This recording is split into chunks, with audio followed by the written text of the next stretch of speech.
Let's jump right into this explainer of Arunachalam Chandrasekharan's poem, My Hobby, Reading. Now, mechanically, we all know what reading is, right? You look at ink on paper. But Chandrasekharan pitches this incredible idea that picking up a book is actually the ultimate mental flight. Today, we're going to break down exactly how he builds this argument line by line. So to really anchor our analysis, we've got to grasp his core analogy first, reading as a mental flight. Think about a bird for a second. Wings give a bird the ability to launch into the sky and explore the physical world. Well, books do that exact same thing for us, but on the inside. They let our minds travel to totally distant places and literally soar through the imagination, all while our feet are planted firmly on the ground. Okay, part 1, the mental flight and igniting the spark of imagination. The poem kicks off with a super straightforward statement. My hobby is reading. Simple enough.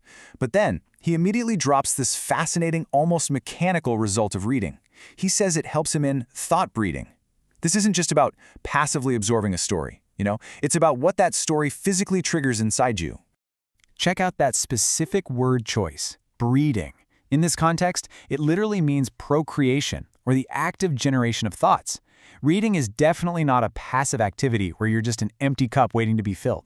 It's incredibly active. In fact, neuroscience tells us that reading physically rewires neural pathways. When the words hit your mind, they interact, they spark, and they actively generate entirely new perspectives and ideas. It's a deeply creative act. Moving into part 2, opening rational doors and the cognitive journey we take. The poet points out that reading takes us to places near and far, and this is such a brilliant way to show how literature spans two totally different extremes. On one hand, you have the near, stories that mirror our everyday lives and help us understand our own communities. And then you have the far, those wild, distant landscapes, fantasy realms, or historical periods we could never physically visit. Reading just bridges that massive gap without breaking a sweat. So how does all this traveling actually affect our intellect? Well, he says, it keeps my rational doors ajar. Visiting all these places actually alters the architecture of our minds. If we look at the source definition, rational here means our very intelligence. Chandrasekharan is giving us this powerful metaphor of the intellect as a physical space, kind of like a room. And like any room, it has doors. Now you can keep those doors bolted shut, totally trapped in your own narrow worldview. Or you can open them up to the vast, illuminating world outside. But notice he uses the word ajar, meaning slightly open. He doesn't say reading blasts the doors off their hinges. It keeps them ajar. And that's key. It creates a state of constant, healthy receptivity. Your brain isn't getting overwhelmed. It's just held slightly open, so this refreshing, continuous breeze of new ideas and perspectives can filter in.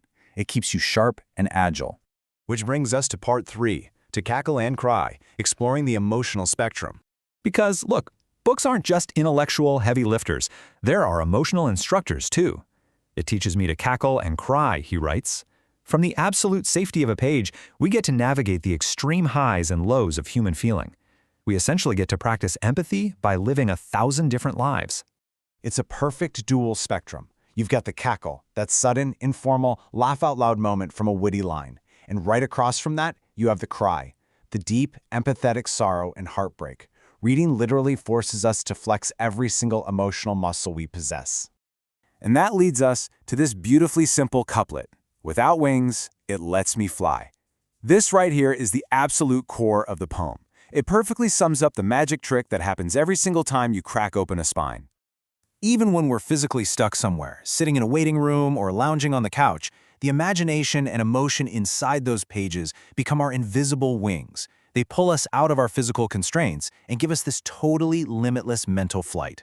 Books are quite literally wings for the human mind. All right, part 4. Constructing a vigorous society. This is our ultimate destination.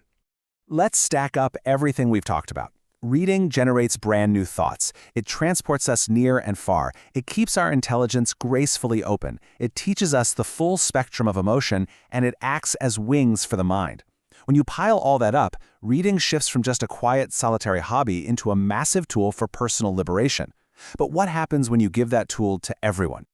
Well, here is the poem's climax. The poet shifts gears. He drops the personal I and my and switches over to the collective we. He says, I wish if all the children could read, in constructing a vigorous society, then we shall succeed. It's this incredibly powerful call to action focused straight on the next generation. Look at the word constructing there, meaning to establish or create. The implication is huge. Reading doesn't just passively make society a bit smarter. No, it's an active foundational tool. It's literally the mortar and brick we use to build the future of our world. And what kind of world are we building? A vigorous one, which means powerful. The end game of universal childhood literacy, of giving every single kid these invisible wings, is creating a genuinely powerful society. And that kind of power doesn't come from force. It comes from having citizens whose minds are open, whose doors are kept ajar, and whose imaginations are totally free. So, as we wrap up this explainer, I want you to think about your own reading habits for a second. Every time you read, you take flight. But maybe unlocking your own rational doors is really just step one in us succeeding together as a society. So where is your next mental flight going to take you? Thanks for exploring this with me today, and keep turning those pages.